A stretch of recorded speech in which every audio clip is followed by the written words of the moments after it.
오늘도 이 새벽에 주님 전에 나와 하나님 앞에 기도로 나아가는 우리 성도님들을 주님의 이름으로 환영하고 축복합니다. 기도하겠습니다. 하나님 아버지, 오늘도 우리에게 귀한 날 주심을 감사합니다. 가장 높으시고 영광스러운 주님 앞에 오늘도 겸손히 나아가오니 우리의 기도를 들으시고 응답하여 주옵소서. 주의 말씀을 따라 행하는 자에게 복을 내려 주시고 그 걸음을 형통케 하여 주옵소서. 믿음으로 주를 바라며 주의 이름을 부르는 자에게 구원의 은총을 내려주시고 주의 구원의 팔로 늘 지켜 보호하여 주옵소서. 삶의 고통과 슬픔 중에도 주를 신뢰하게 하옵소서. 두려움과 염려를 이기고 믿음과 소망으로 주를 의지하게 하옵소서. 기록된 말씀 힘이 있어서 오늘도 우리 삶에 그 약속 이루실 때에 능력의 하나님을 경험하며 온 마음으로 주를 높여 찬양하게 하옵소서. 병든 자를 고치시고 죽은 자를 살리시는 주님, 우리 김기탁 장로님 속히 회복시켜 주옵소서. 생명의 주관자 되시는 주여, 주의 권능을 우리 가운데 나타내시옵소서. 우리 모든 성도님들 마음과 형편을 아시는 주님, 주의 은혜와 긍휼을 우리 가운데 넘치도록 부어 주옵소서. 모든 권세를 주관하시는 주님, 이 나라를 주의 선하신 뜻으로 다스려 주옵소서. 모든 교만과 거짓을 무너뜨려 오직 주님의 뜻만 이루어지게 하여 주옵소서. 오늘도 살아계시고 역사하시는 주를 의지하오니 우리의 삶에 주님의 나라가 이루어지게 하여 주시옵소서. 주께 겸손히 나아가는 오늘 이 자리에 모인 성도들에게 하나님께서 하늘의 복을 내려주시고 말씀하여 주옵시며 기도 가운데 주님 응답하여 주옵소서. 감사를 드리옵고 살아계신 예수 그리스도 이름으로 기도드리옵나이다. 아멘. 오늘 우리에게 주시는 하나님의 말씀은 마태복음 17장 1절부터 13절까지 말씀입니다. 마태복음 17장 1절부터 13절까지 말씀입니다.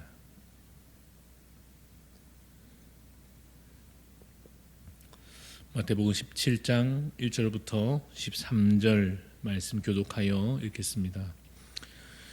엿새 후에 예수께서 베드로와 야고보와 그 형제 요한을 데리시고 따로 높은 산에 올라가셨더니 그들 앞에서 변형되사 그 얼굴이 해같이 빛나며 옷이 빛과 같이 희어졌더라.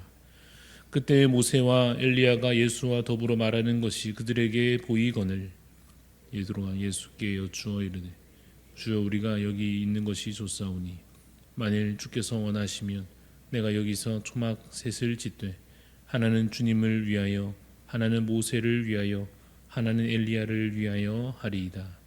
말할 때에 호련히 빛난 구름이 그들을 덮으며 구름 속에서 소리가 나서 이르시되 이는 내 사랑하는 아들이요 내 기뻐하는 자니 너희는 그의 말을 들으라 하시는지라.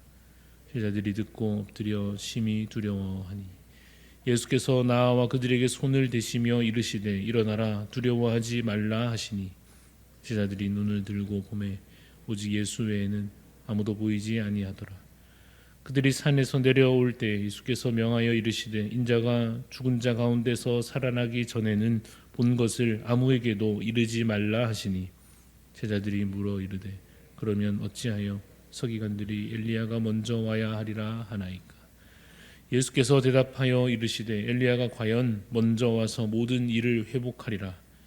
내가 너희에게 말하노니 엘리야가 이미 왔으되 사람들이 알지 못하고 임의로 대오하였도다. 인자도 이와 같이 그들에게 고난을 받으리라 하시니. 함께 읽습니다.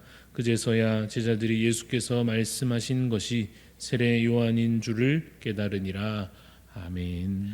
네, 오늘의 말씀의 제목은 주의 뜻을 더 깨닫게 하소서, 주의 뜻을 더 깨닫게 하소서입니다. 이 말씀의 제목으로 말씀을 잠시 은혜를 나누고자 합니다. 오늘 본문에는 제자들의 아직은 부족한, 아직은 좀 무지하고 또 자신의 마음이 앞서는 그런 모습들이 나타나 있습니다. 그러한 모습 세 가지로 살펴볼 텐데 이러한 내용입니다. 첫 번째는 여기가 좋사오니 하는 모습이고, 두 번째는 빨리 소문내고 싶은 마음이라 할 수 있고, 세 번째는 메시아에 대한 어긋난 기대가 그들 가운데 있었다 하는 것입니다. 하나씩 살펴보자면, 먼저 첫 번째로 여기가 좋사오니라고 하는 이 말은 누가 한 말입니까? 오늘 본문 중에 보면 베드로가 이 말을 하고 있습니다. 무엇을 받길래 뭐가 그리 좋아서 그렇게 말했을까? 다시 본문을 살펴보면 예수님께서 베드로와 야고보와 요한 이 세 제자를 데리고 산에 올라가셨습니다. 그런데 그 산 위에서 예수님의 모습이 갑자기 바뀌어져서 변형되셨습니다. 어떠한 모습으로 바뀌셨는가? 본문을 보면 얼굴이 해같이 아주 빛나는 모습으로 바뀌고, 옷도 예수님이 입으신 옷의 모양도 이 밝게 빛나게 되었습니다. 심지어는 옆에 두 사람이 나타났는데 모세와 엘리야가 주님 곁에 나타난 것을 제자들이 보게 됐습니다. 예수님의 모습도 너무나도 멋지시고 또 존경하는 이 분들 모세와 엘리야도 그 곁에 나타났고, 그러자 베드로가 그 모습을 보고 흥분하며 들뜬 마음으로 뭐라고 합니까? 주님, 여기가 좋사오니 여기에 집을 짓고 주님도 사시고 모세도 엘리야도 여기서 우리 다 같이 집 짓고 그렇게 행복하게 살면 좋겠습니다.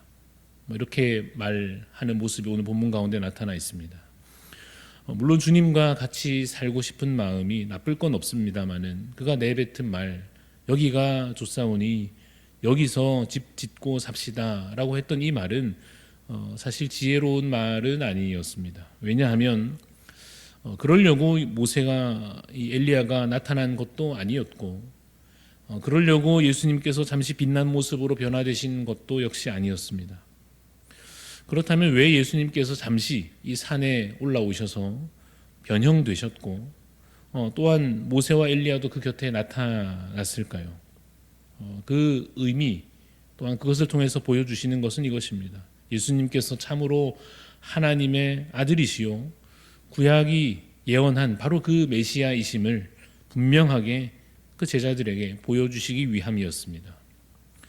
모세 하면 율법이고 엘리야 하면 예언입니다. 모세가 바로 율법을 받아서 가르쳤던 자요, 엘리야라고 하면 그 여러 구약의 선지자 가운데 참 대표할 만한, 그래서 선지자의 대명사 같은 존재입니다. 그러니까 예수님께서 지금 모세와 엘리야와 더불어서 말씀을 나누고 계신다 하는 것은 그 구약의 율법과 그 선지자의 예언들이 누구를 향하고 있다 하는 것입니까? 바로 예수님을 향하고 있음을 보여주는 것입니다. 그래서 그 장면을 보고 나서 제대로 깨닫자면 예수님과 모세와 엘리야 함께 있는 그 모습을 보며 제대로 이해한다면 이렇게 반응해야 했을 것입니다. 모세와 엘리야가 함께 하시는 이 주님을 보니 예수님이 구약에 예언된 바로 그분, 바로 그 메시아이신 것이 분명하구나, 참으로 그렇구나, 이것이 바로 사실은 제대로 된 반응이라 할 수 있지요. 예수님의 변화되신 그 빛나는 모습을 보고 와 멋집니다 할 수도 있겠습니다만은 그보다는 그렇구나, 이분이 그냥 사람 같지만은 실은 하나님이시고 하나님의 아들이시구나, 그것을 더욱 믿게 되어야 마땅했습니다. 심지어 나중에 음성이 들리지 않습니까? 5절에 보시면 5절 말씀에 말할 때에 호련히 빛난 구름이 그들을 덮으며 구름 속에서 소리가 나서 이르시되 이는 내 사랑하는 아들이요 내 기뻐하는 자니 너희는 그의 말을 들으라 하시는 그 음성이 들려지기까지 합니다. 하나님께서 확실하게 증명하여 주시는 것입니다. 하지만 아직 제자들은, 특히 베드로는 온전한 믿음에 이르지 못하였고 아직은 알아가는 중이었으며 아직은 배워가는 중이었습니다. 이와 같은 또 아직은 무지한 모습, 첫 번째가 방금 우리가 살펴본 대로 여기가 좋사오니 하는 것이었다면, 두 번째는 또 무엇인가 하면 빨리 또 소문 내고 싶은 마음이라 할 수 있습니다. 무슨 얘기인가 하면 이 변화되신 예수님과 모세와 이 엘리야가 나타나고 하늘에서 심지어 소리가 들리기를 이는 내 아들이다 음성도 들리고 하니까 그러한 신기한 일들을 눈앞에서 보고 나서 제자들의 마음에 어떤 마음이 일어납니까? 이 사실을, 이 내가 본 것을 빨리 사람들에게 말하고 싶었을 것입니다. 또 생각해 보면 사실 그것도 나쁠 것 없지 않습니까? 예수님에 대해서 본 것과 들은 것을 전하는 것은 오히려 좋은 일 아니겠습니까? 그런데 예수님께서 이렇게 말씀하십니다. 오늘 본문 9절에 말씀하시기를 아직은 말하지 말라. 아직은 소문내지 말라. 라는 식으로 말씀을 하십니다. 왜 주님께서 아직은 때가 아니라고 하셨을까요? 그야말로 아직은 때가 아니기 때문인데 왜 그런가 하면 예수님께서 복음이 왜곡되지 않고 제대로 잘 전달되기를 원하시는 것입니다. 설명하자면 이런 것입니다. 제자들은 지금 그저 자기가 눈앞에 본 그 놀라운 장면과 그래서 자기가 알고 있는 내용을 가지고 사람들에게 그것을 빨리 전하고 싶었을 것입니다. 그래서 베드로가 앞서 그러했듯이 흥분된 상태로 사람들에게 내가 봤는데 그 예수님이 환하게 빛나는 모습으로 바뀌셨고 또 모세와 엘리야가 나타났고 또 엘리야가 나타났으니 이것은 분명 말라기 선지자의 예언대로 메시아에 대한 확실한 증거가 되는 것이고 그래서 이렇게 자기의 이해와 본 것들을 가지고 사람들에게 흥분하여 말하게 될 텐데 일단 예수님께서는 그러한 그저 기적이나 놀라운 장면들로 사람들에게 다가가기를 사실은 원하지 않으셨습니다. 물론 기적을 사람들 앞에 행하셨고 또한 필요에 따라 놀라운 장면을 보여주시기도 하시지만 예수님이 메시아이시고 예수님이 바로 하나님의 아들이시다라는 것에 대한 가장 중요한 증거는 그러한 기적이 아니라 예수님의 죽으심과 부활이어야 했습니다. 그저 눈앞에 기적에 놀라서 신기해하면서 따르는 자는 그것만으로는 온전한 제자로 세움받을 수 없습니다. 그저 신기한 장면에 취하여서 그 감정에 휘둘려서 우와 하면서 그걸로만 신앙생활 할 수는 없습니다. 무엇이 필요합니까? 예수님의 죽으심을 봐야 하고 예수님의 부활을 봐야 합니다. 그것을 듣고 그것을 믿음으로 그 죽으심과 부활이 실제요. 또한 이것이 나를 위한 것임을 믿고 그 믿음으로 예수님을 바라보아야만 진정한 참된 믿음에 이를 수 있습니다. 그래서 예수님은 제자들에게 아직은 어떻게 하라 하십니까? 잠잠하라 하십니다. 그래서 9절 말씀에 내가 죽은 자 가운데서 살아나기 전에는 사람들에게 말하지 말라고 명하십니다. 주님이 정하신 때와 그 과정을 따라서 그 비밀을 차근차근 열어가고 계시는 중입니다. 그리고 그 엘리야에 대해서도 바로 잡자면 말라기 선지자가 분명 예언하기를 엘리야가 먼저 올 것이라 했는데 그것은 누구를 가리키는 예언이었습니까? 세례 요한을 가리키는 것입니다. 그러니까 그 엘리야가 올 것이다 라고 하는 예언은 세례 요한을 통해서 이미 이루어진 성취된 것입니다.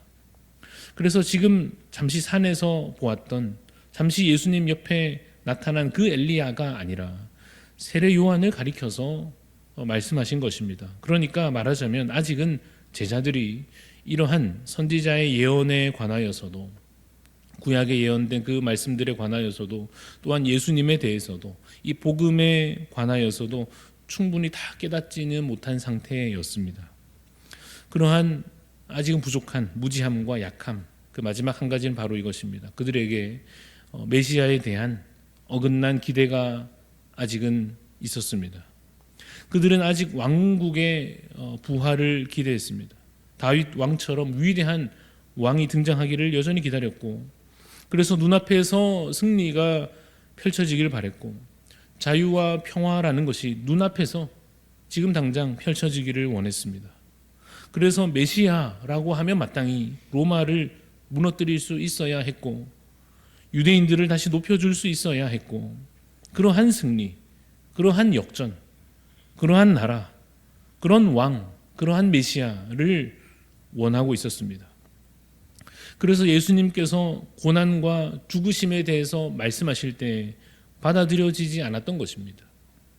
그러나 여러분, 진정한 복음은 예수 그리스도의 십자가와 부활에 관한 것이요, 그가 이루실 나라는 이 땅에 속한 나라가 아닌 영원한 하나님 나라이며, 그가 이루실 승리는 정치와 군사로 이기는 것이 아니라 모든 그 십자가와 부활로 죄와 사망을 이기시는 진정한 승리였습니다.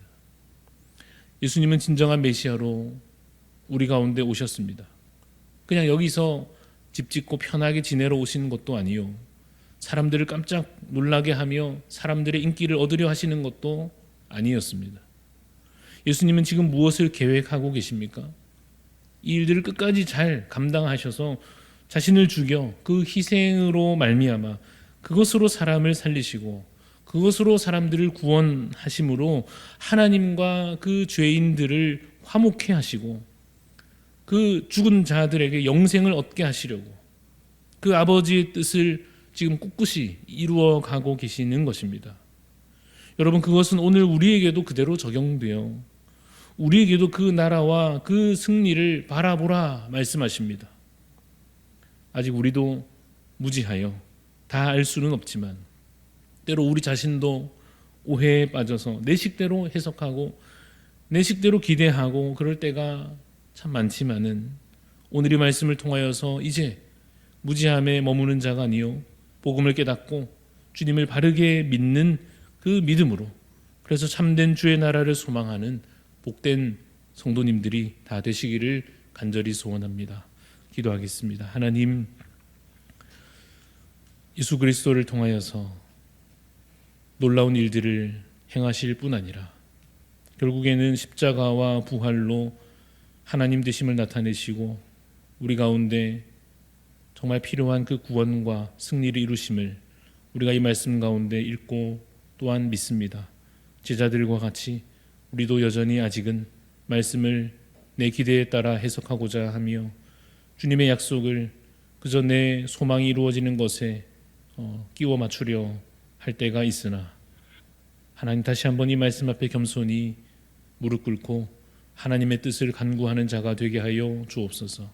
우리가 여전히 아직 무지하여 알지 못하는 하나님 나라에 관한 것들과 주님의 약속의 참된 의미와, 그래서 주님 결국 우리 가운데 이루실 일들을 하나님 더 겸손히 주께 아뢰며 주님 소망함으로 간구함으로 주님의 뜻이 온전히 우리 가운데 이루어져 주의 나라 우리 가운데 이루어지는 것을 믿음으로 바라보게 하여 주옵소서.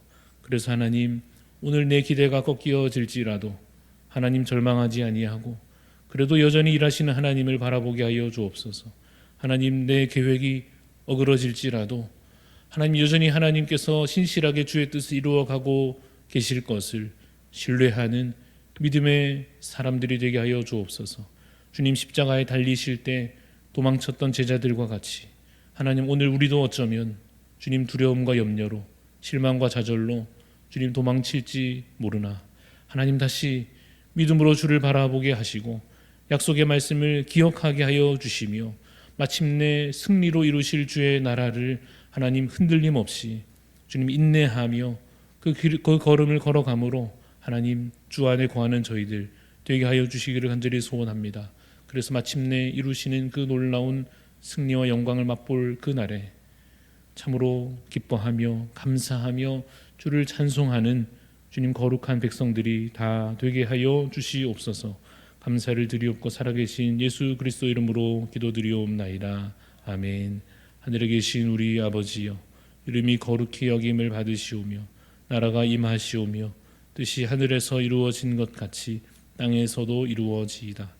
오늘 우리에게 일용할 양식을 주시옵고 우리가 우리에게 죄 지은 자를 사하여 준 것 같이 우리 죄를 사하여 주시옵고 우리를 시험에 들게 하지 마시옵고 다만 악에서 구하시옵소서.